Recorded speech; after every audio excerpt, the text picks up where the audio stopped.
noches a todos. Es un placer para mí volver a estar con ustedes compartiendo diferentes temas de importancia fundamental para la farmacología aplicada. Así que esperamos que sea de su interés. A continuación, entonces, bueno, pues vamos a brindarles nuestra presentación de esta noche.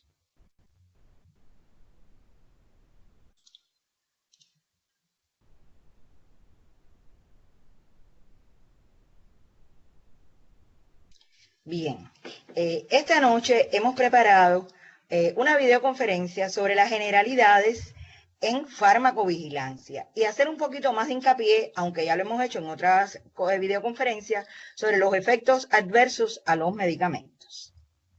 Bien, ¿en qué escenario nos encontramos? Bueno, pues nos encontramos en un escenario un poco complicado, en el sentido que hay un consumo cada vez mayor de medicamentos, o sea, que aumenta el consumo de medicamentos en el ámbito internacional y nacional, y por otra parte, pues el mercado de medicamentos, lógicamente, también se incrementa y a su vez se diversifica. Ese es el escenario. Y en este escenario, pues también está todo lo que hemos venido hablando del uso racional de medicamentos, acorde a la severidad de la enfermedad. Por tanto, los medicamentos nuevos que tengamos, incluso los que se mantengan en el mercado, pues tendrán que tener probada eficacia, alta seguridad, conveniencia para todos y un coste asequible para el paciente. Bien, ahora, ¿de dónde viene la palabra farmacovigilancia? Viene del griego farmacón y del latín vigilare.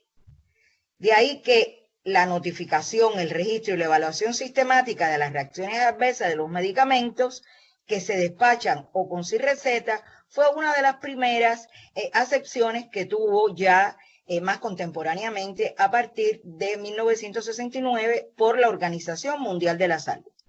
Posteriormente, la farmacovigilancia fue evolucionando y se ocupó de la detección, evaluación y prevención de las reacciones adversas de los medicamentos. Ya eso es más para el 2000. Y otra acepción también es la ciencia y actividades relacionadas con la detección, análisis, evaluación y prevención de los efectos adversos o cualquier otro problema relacionado siempre con los medicamentos.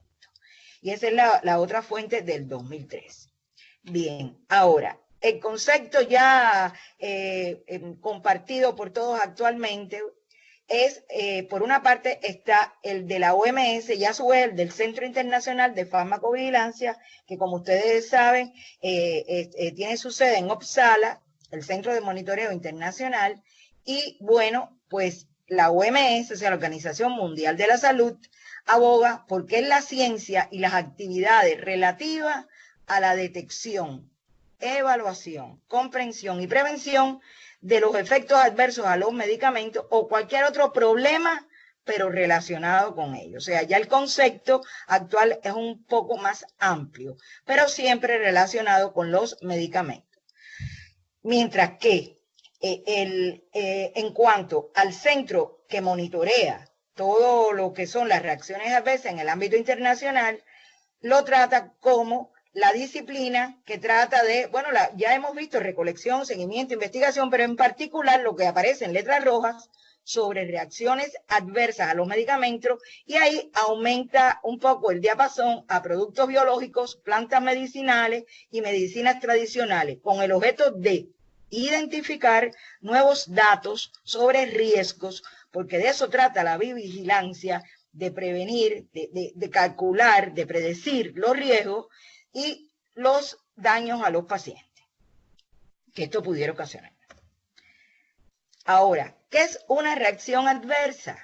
Bueno, pues no es más que una reacción nociva y no deseada que se presenta tras la administración de un fármaco a dosis utilizadas habitualmente en la especie humana para prevenir, diagnosticar o tratar una enfermedad o para modificar cualquier función. Bueno, pudiera ser una función biológica que pudiera modificarse. Ahora, en Chile, el marco legal vigente define una reacción adversa como una reacción nociva y no intencionada que se produce a dosis utilizada normalmente en el ser humano. Y ahí ven la cita. Y como ven, en general, hay una coincidencia muy grande entre todos estos conceptos. Ahora, ¿por qué la farmacovigilancia es tan necesaria? Bueno, primero porque es un problema de salud, un problema, diríamos, relevante de salud. O sea, y se establece un sistema organizado de farmacovigilancia en los diferentes países, en el suyo también, para prevenir o reducir los efectos nocivos de los medicamentos para el paciente, lo cual es fundamental contar con estos mecanismos para evaluar y controlar el nivel de seguridad que ofrece el uso clínico de los mismos, o sea, de los medicamentos, para lo cual existe un sistema organizado de farmacovigilancia. Ahora, en las reacciones adversas, ¿por qué es un problema de salud? Porque figuran en el mundo entre las 10 causas principales de mortalidad. O sea, no es nada desdeñable. Y ahí aparecen las citas, ustedes las tienen y las pueden consultar. Las reacciones adversas también, el 41% de los pacientes tratados con medicamentos y del 1 al 5 al 35% de los pacientes hospitalizados. O sea, 1,5 al 35% de los pacientes hospitalizados, vemos que también pueden haber sido presentados reacciones adversas. Y otro dato también, el 5,8% de los ingresos hospitalarios son atribuibles a efectos adversos. Por tanto, ustedes ven que las diferentes fuentes bibliográficas coinciden en que es un problema relevante de salud y que hay que atender, y bueno, de eso se trata y en eso está. Entonces, 1 de cada 6 ingresos hospitalarios, por ejemplo, esta otra fuente bibliográfica plantea que es atribuible a las reacciones adversas a medicamentos. Y, por ejemplo, en Gran Bretaña, más de 250.000 pacientes son ingresados a causa de estos efectos adversos con un coste altísimo que ascendía en esta publicación a 680 millones de libras al año. En España, casi 400.000 pacientes son hospitalizados cada año. O sea que seguimos insistiendo en la importancia y porque es un problema de salud que hay que atender. Bien, me ha auxiliado esta diapositiva de una fuente bibliográfica que tuve acceso porque estaba disponible, y en Chile, en el 2014 se registraron 859 reacciones graves provenientes del ámbito asistencial, las que comprometieron a 261 medicamentos diferentes, de acuerdo a las estadísticas de farmacovigilancia de salud pública. Y entre los medicamentos con más reacciones adversas se destacan 3 antibióticos, 2 hipoglicemiantes, 2 anticonvulsivantes, un antiinflamatorio no esteroidal, un anticoagulante y un antirretroviral. O sea, como ustedes ven, también en su país es un problema que se atiende y que, bueno, es insistimos para que, bueno, brindarles las herramientas para que ustedes también puedan hacer esos informes y esos reportes en su momento, si así lo requiriese. Y ahí está la fuente bibliográfica.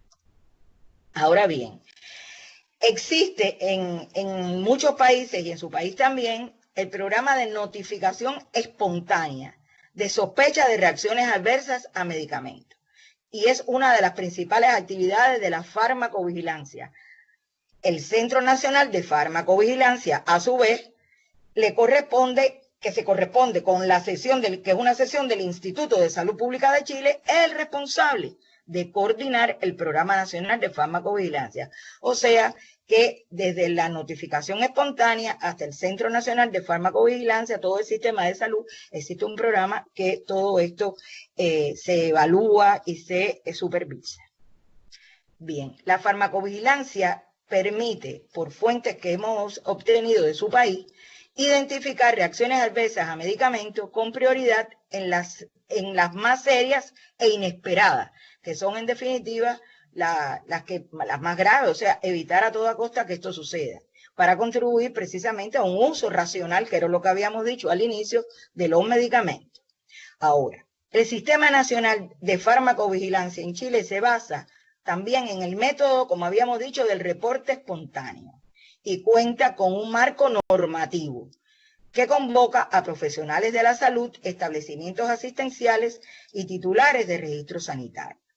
Y el Centro Nacional de Farmacovigilancia se encuentra inserto en la entidad regulatoria de medicamentos, lo cual es una gran ventaja desde el punto de vista de organizativo.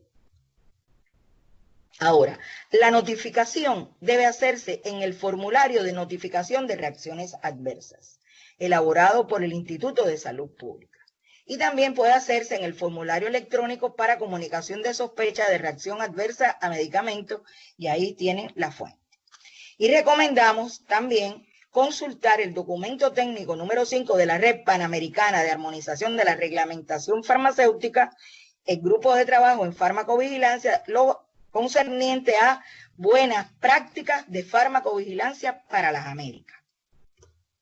Bien, ahora, antecedentes de la farmacovigilancia. O sea, esto puede parecer muy teórico, pero no tiene nada que ver con eso. Todo lo contrario, esto hubo una necesidad muy grande de organizar la farmacovigilancia en el ámbito internacional, precisamente por problemas que se han producido en su momento y que después, bueno, viene esta organización y este nombre al que se le atribuye, farmacovigilancia. Pues como antecedentes solo citar en 1848, por ejemplo, había una jovencita que muere durante la anestesia general con cloroformo, debido a un episodio de fibrilación ventricular. Y ahí, precisamente sensibilizado con esta situación, la revista The Lancet, que todos sabemos que es de alto factor de impacto y muy seria en todos los aspectos médicos, emite un comunicado invitando a los médicos en Gran Bretaña a reportar muertes relacionadas con los anestésicos, y en particular con el cloroformo por los antecedentes antes mencionados.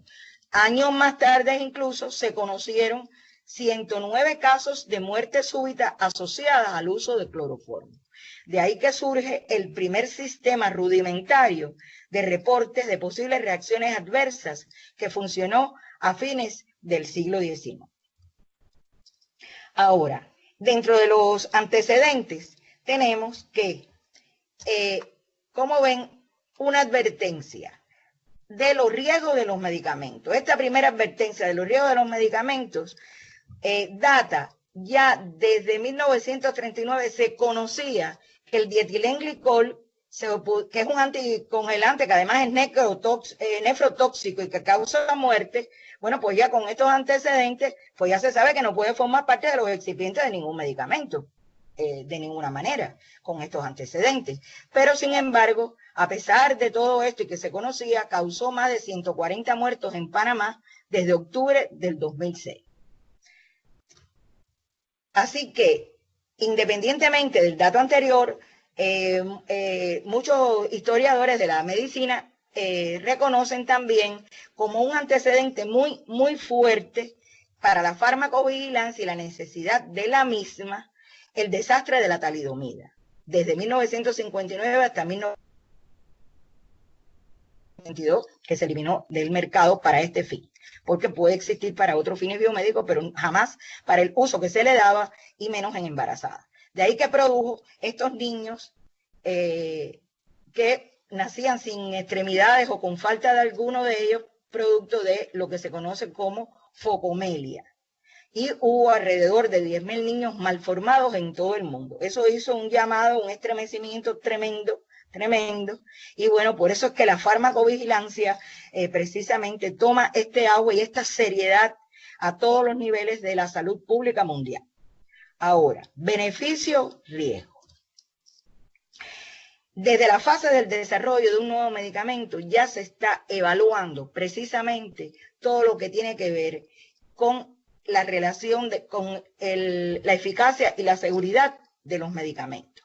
Yo no voy a hablar aquí de todo el desarrollo del medicamento porque eso no es objeto del curso, pero sí mencionar que dentro de estas fases es muy importante conocer la primera fase o llamada cero, o llamada preclínica, o sea, antes de la clínica, donde se hizo en cada producto estudios de toxicidad y el establecimiento del índice terapéutico del fármaco. O sea, si el fármaco ya va a pasar a la fase clínica, todavía en etapa de desarrollo, aún no se comercializa, pero ya se empiezan a hacer los ensayos clínicos, que es como se llama. O sea, los ensayos clínicos fase 1 es lo que se hace en voluntarios sanos y entonces se estudia la seguridad del fármaco. Mientras que la fase 2 y la fase 3 se evalúa la eficacia y la seguridad del medicamento y el establecimiento de la relación eficacia-toxicidad. Y hablando de farmacovigilancia, en el círculo rojo, como ustedes pueden ver aquí, está la fase 4, post-comercialización, que es la valoración de la seguridad del fármaco en las condiciones habituales de uso, porque lógicamente en los ensayos clínicos, incluso el fase 3, que es el multicéntrico, aunque se haga en un número considerable de pacientes, pero nunca puede ser igual a como se haría en la forma habitual ya post-comercialización con las diferentes variables biológicas de las poblaciones, etc. Por eso es muy importante tener en cuenta toda esta fase 4 post-comercialización. Ahora, un dato interesante. Aproximadamente el 4% de las nuevas entidades químicas y biológicas que se introducen en el mercado deben ser retiradas después de un tiempo de aparición de reacciones adversas que no fueron encontradas previamente en los ensayos clínicos. Por eso siempre hablamos de riesgo-beneficio.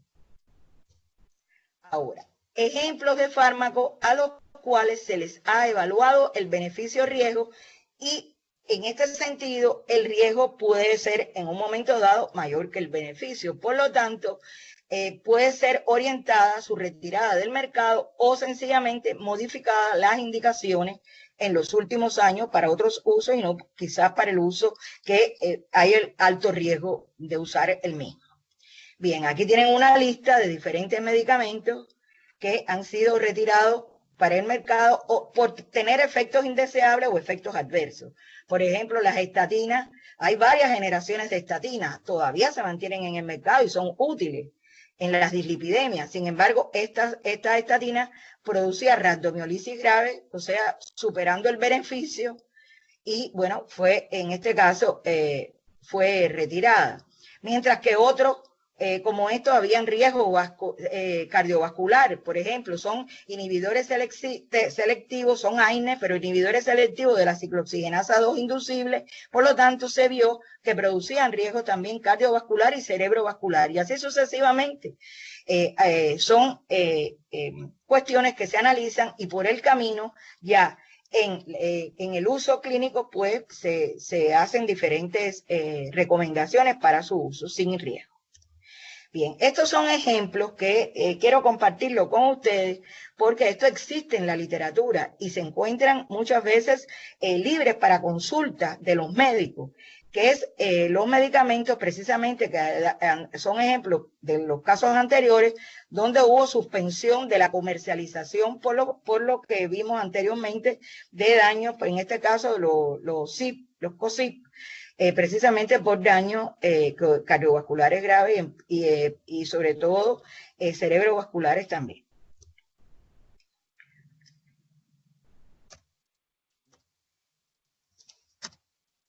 Ahora, este es otro forma de reporte. Ya esto es una nota informativa, o sea, no es una retirada, es una nota informativa donde se explica a la comunidad médica que los antipsicóticos clásicos el uso de los antipsicóticos clásicos existe un aumento de la mortalidad en pacientes ancianos con demencia. O sea, es una llamada de atención para a la hora de prescribir, bueno, se tenga en cuenta que es una preocupación que existe en diferentes países, en este caso es en España.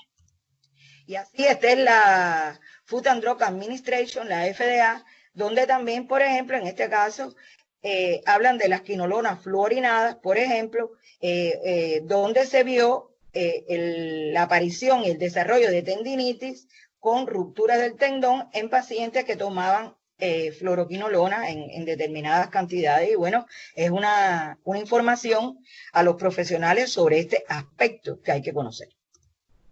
Bien, entonces, podemos decir que en el contexto de la farmacovigilancia existe la Organización Mundial de la Salud, donde existe el Programa Internacional de Vigilancia de Medicamentos como programa que ya mencionamos, y coordinado por el Centro de Vigilancia de Uppsala.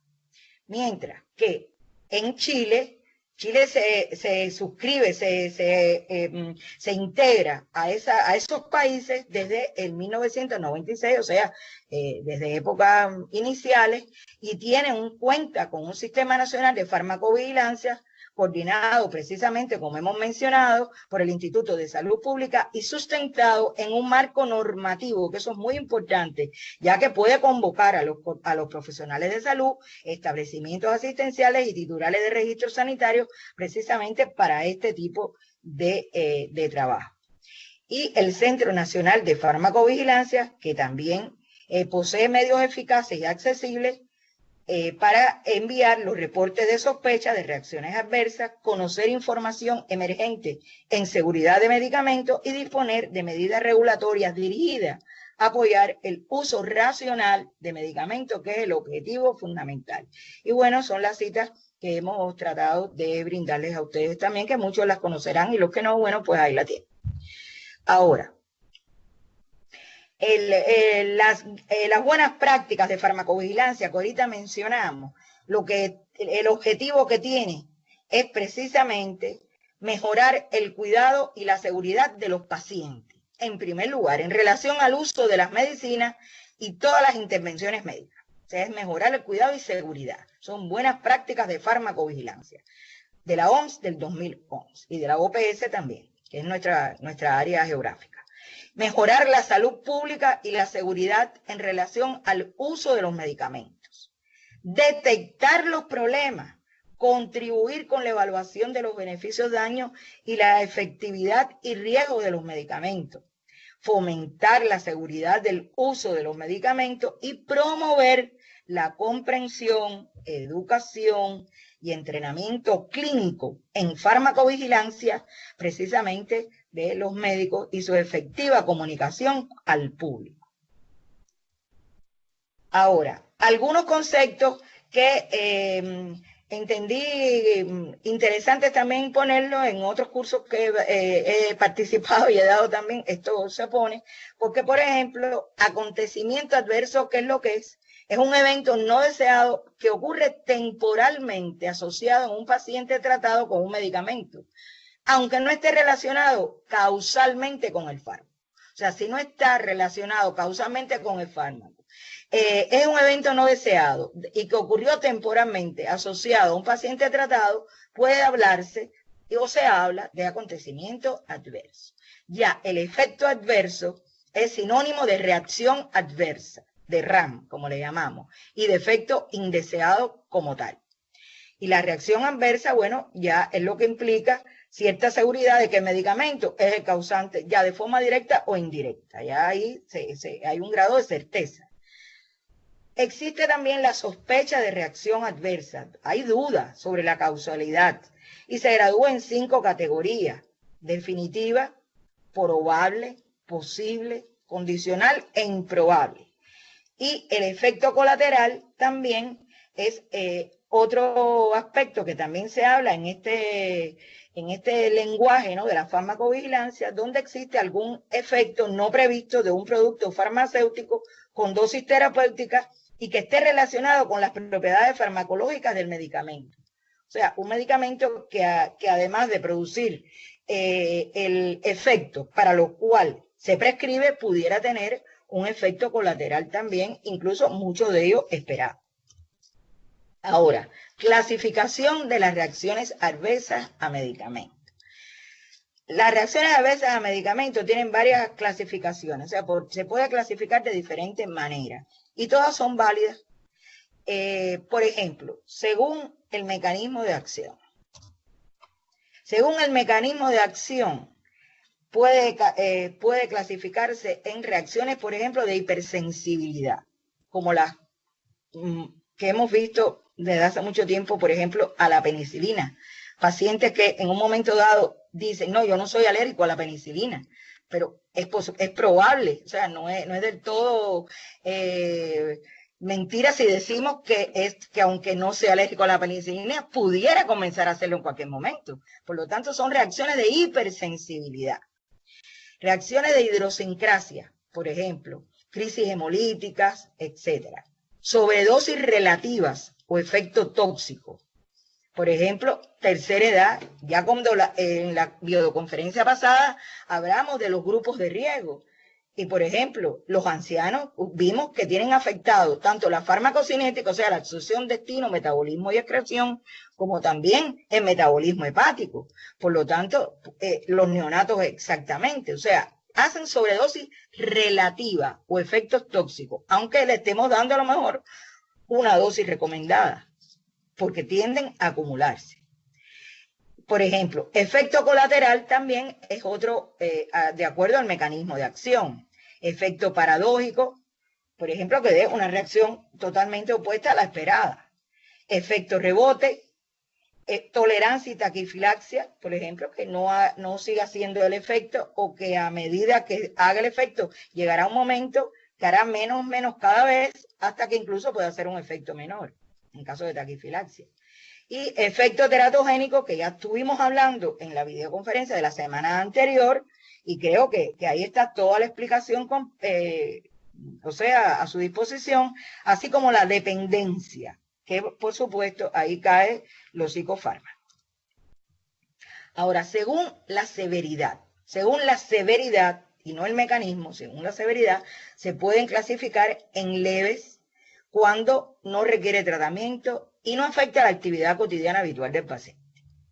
Ahora, moderada si es necesario tratar esa reacción adversa y afecta la actividad cotidiana habitual del paciente. Y grave, bueno, potencialmente amenazadora para la vida, causa daño permanente, prolonga la hospitalización o requiere de un cuidado intensivo.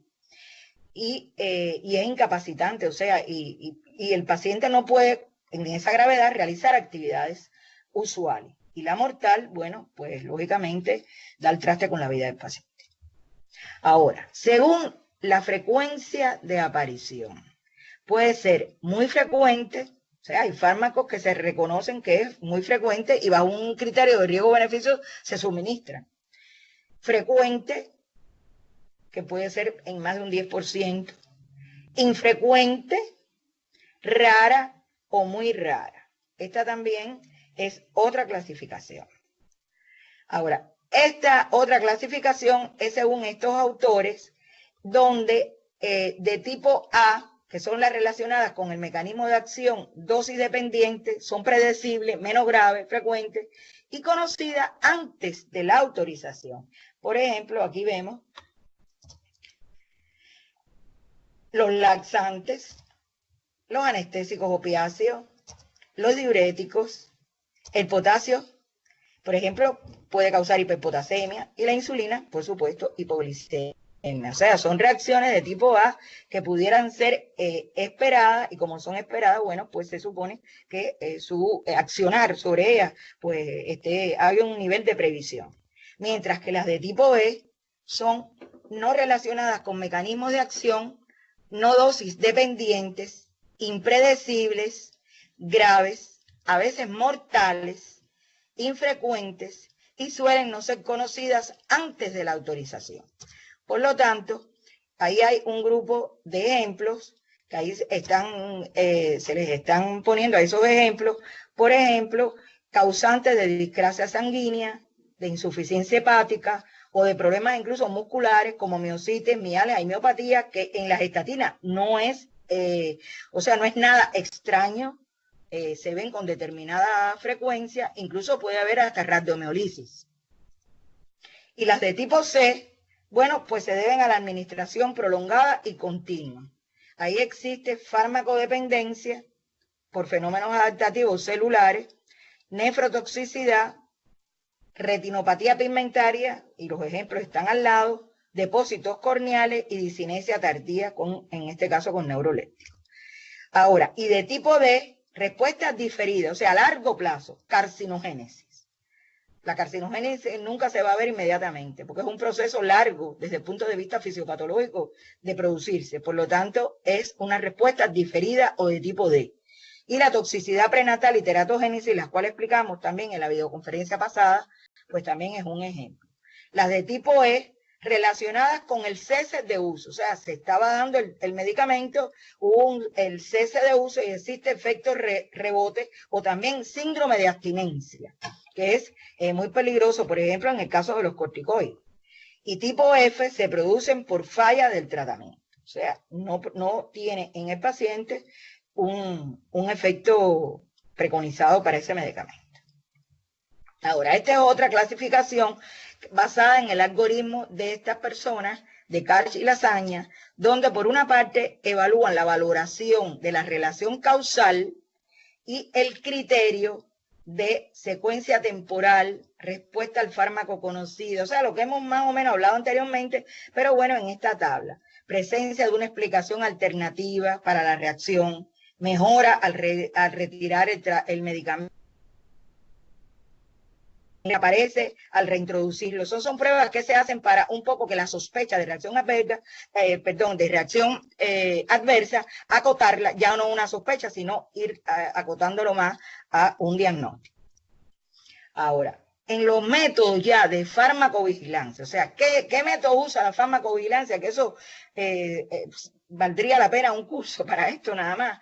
O sea, se basa en métodos descriptivos y en métodos analíticos. O sea, los métodos descriptivos son los generadores de hipótesis.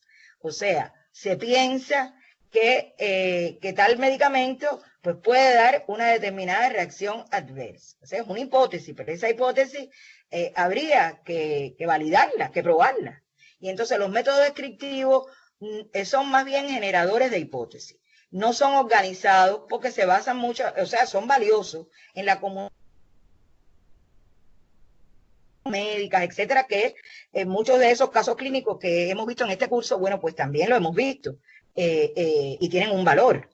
Y pueden catalogarse en no organizados y organizados. Los organizados, bueno, la notificación espontánea es organizada, porque se dice que cuando existan una anomalía que sea atribuible al medicamento, bueno, pudiera, entonces hay que hacer una notificación espontánea y después se hacen estudios de estadísticas, estudios de cohorte, pero en este caso cuando son organizados son sin control. Ahora, los métodos analíticos en clínica, todo esto es en clínica, los métodos analíticos sí son probadores de hipótesis, son quizás los más fuertes, ¿no?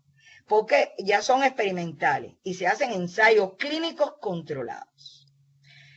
Y pueden ser experimentales, los controlados en ensayos clínicos, o los observacionales, que son los estudios de casos y controles y los estudios de cohorte con grupo control orientados a fármacos y a la población, o sea, orientados a la población. O sea, que esto es importante, los métodos que se usan en farmacovigilancia, o sea, cómo es que eso se procesa. Y pueden ser descriptivos analíticos, como lo hemos visto anteriormente, y que bueno, ya les digo, en otra oportunidad pues estaríamos gustosos de poderlo compartir. Ahora, este ejemplo que traemos es un poco que para que visualicen casos clínicos reportados. Bien, aquí traemos estos casos clínicos reportados, por ejemplo, de antiepilépticos. Estos antiepilépticos que aparecen aquí precisamente se encuentran en el arsenal terapéutico que ustedes manejan. Y entonces, por ejemplo, este reporte de este caso clínico, y déjenme decirle que este caso clínico, que es síndrome de Dres y necrolisis epidémica tóxica por el uso de la motrigina, a propósito de dos casos, que es el título, aunque este es un caso de Chile, ¿no? Que lo traemos con toda intencionalidad, pero lo que queremos es decirle que a nivel internacional estos son reacciones adversas muy graves y que están siendo publicadas en numerosas revistas en el mundo entero y los invitamos a consultarlas también, como parte de la autopreparación de cada uno de ustedes en su vida profesional. Y aquí ven un primer caso y un segundo caso. Este fue un caso que se presentó con fiebre, rash cutáneo, tenía unos altos valores de eosinófilos que fue aumentando, después no tuve hepatomegalia detectable. Y bueno, esto es un resumen, por supuesto, ¿no? Y que sí tenía el antecedente de haber estado en tratamiento con drogas antiepilépticas. Y primero había sido tratada con ácido valproico durante largo tiempo, al cual después se le agregó la motrigina 15 días antes de la aparición de estos síntomas antes mencionados, lo que podría explicar la aparición de los signos clínicos y síntomas atribuibles al síndrome de Dres. Que el síndrome de Dres está precisamente asociado a este cuadro sintomático y que en muchos casos puede ser hasta mortal también. Ahora, el segundo caso también diagnosticado inicialmente como síndrome de Stevens-Johnson, pero debido a la característica de la extensión en este caso de las lesiones de la piel que abarcaban el 60% del cuerpo, se concluyó después el diagnóstico final de necrolisis epidérmica tóxica o síndrome de Lyell. Y también con el mismo antecedente de paciente antiepiléptico que había estado primero sometido a ácido valproico y después con la motrigina. O sea, son reportes que aparecen en la literatura y que, bueno, habría que ver después si existen estudios ya, como dijimos, que usados en farmacovigilancia, desde el punto de vista ya no como hipotéticos, ¿no?, sino comprobando las hipótesis. Pero tienen un valor grande estos reportes. Entonces, este es otro ejemplo que en este caso, que sale en el boletín de farmacovigilancia de España de octubre del 2015 en lo que es casos clínicos. Y esta es una paciente mujer de 65 años de edad que tenía antecedentes de lupus eritematoso sistémico sin antecedentes de alergia a medicamentos ni otra comorbilidad. Y ingresó para el manejo de su lupus eritematoso activo, pero tenía sospecha de infección respiratoria. Esto es muy importante y se le practicó, diferentes pruebas, tomografía axial computarizada fue en este caso y se confirmó una neumonía bilateral muy característica, parece ser, de Pneumocystis jirovecii, que es un patógeno terrible, ¿no? También causante de neumonía. Perdón. Entonces, aquí vemos que la paciente fue tratada con cotrimoxazol forte y entonces a los 12 días se cambia los comprimidos por la vía oral para la vía endovenosa, ya una dosis de 4 ampolletas 3 veces al día, mientras que posterior a los 12 días, o sea, 5 días posterior, o sea, 17 días después, presentó descenso progresivo de la línea hematológica y se sospechó entonces una pancitomenia secundaria al fármaco. Se suspendió cotrimoxazol, se administró el tratamiento con ácido folínico a las dosis mencionadas en la literatura y a los 25 días la paciente felizmente pudo recuperar de su pancitopenia. Por lo tanto, este es otro caso que la literatura informa para cotrimoxazol, que también está en el arsenal terapéutico que ustedes manejan, donde se puede presentar alteraciones hematológicas, agranulocitosis, anemia plástica, trombocitopenia, leucopenia, supresión medular, entre otras.